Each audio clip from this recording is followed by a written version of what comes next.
Hey guys, Boris, also BK Force. Welcome to the COM Dollar technical summary for March 13th to March 17th for Aussie dollar, dollar-CAD, and Kiwi dollar. And the COM dollars are definitely going to be a lot quieter this week as they have been for the past couple of weeks, although we are seeing a weakness across the board in the commodity sector as oil prices, gold prices, everything starts to come down, and certainly we're seeing the pressure. Also, the key thing, of course, this week is going to be the FOMC rate decision and the outflow of carry from Aussie and Kiwi if indeed the Fed signals not just the rate hike in March, but signals perhaps that there could be 4 rate hikes instead of 3 rate hikes this year, which would certainly tighten the U.S. curve and cause all sorts of carry trade outflows out of the Aussie and the Kiwi. On the calendar this week, again, it is, as I said, the Ides of March, the 15th of Wednesday, the 15th of March. We have the GDP from New Zealand, and we have the Australian employment, which are the two primary reports this week that are going to have a big impact on the commodity sector. As far as Canada goes, it's the manufacturing sales, but Canada is really going to be an oil story all week long.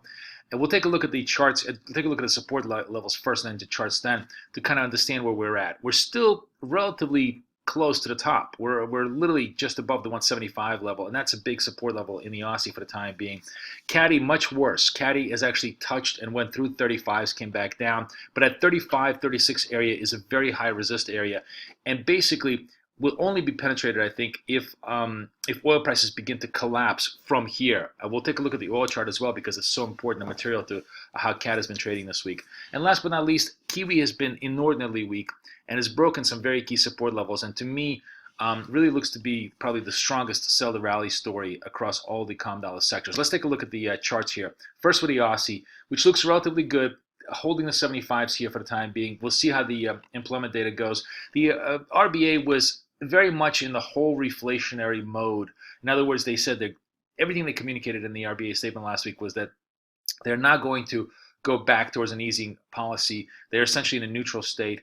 They see the economy at a moderately growing pace, unless there's a serious collapse of demand out of China or some other serious problem. It's hard to imagine the RBA is going to go into further easing, but none of that may actually matter if the U.S. goes into a hiking mode, because the compression between the Australian and the US rates is going to be the key driver here to the downside. Still, Aussie clearly topped out at the 77, 78 level. That was a quadruple top. That was probably one of the easiest shorts around because we've been talking about the fact that's a big resistance level.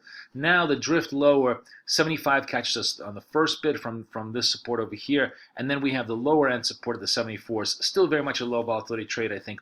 And a drift lower here probably finds some pretty decent buyers at the 74s. How we trade here could be telling. If we can make a strong stand at the 74s, that would make a higher low and put us back on track towards the 77s. But a lot of it is going to depend on how well the commodity prices trade as we go forward. The Kiwi, on the other hand, is just a disaster. Continues to be very, very weak, really testing this whole big 69 support level. We'll see how the GDP data goes.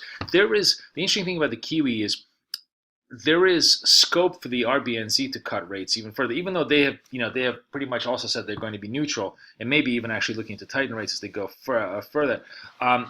If the New Zealand economy begins to wobble, if the GDP data starts to go the other way, there's certainly scope here for further cutting.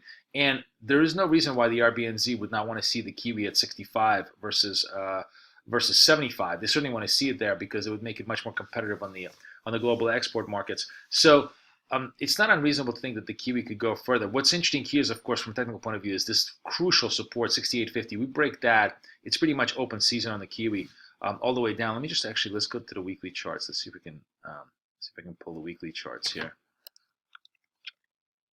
And you can see that the 68 goes, it really becomes the 66.50, and then of course the 65 as very, very key support levels for the pair. So we are at seminal points here. On the other hand, if for whatever reason the Kiwi holds here, that would present a pretty decent buying opportunity, because then you would have a higher low here, a pretty defined lower term bottom, and a potential for a small rally back up to the 70s. Still think that the 70 is a much better sell than it is a buy at this point on the Kiwi. Kiwi looks the weakest of all, and to me is the strongest sell the rally trade of all the currencies. The CAD has really gotten blasted, even though the Canadian data has been quite good. In fact, the Canadian employment data was very, very good. CAD has just gotten blasted by this, by oil. If we go to the U.S. oil prices here, oops.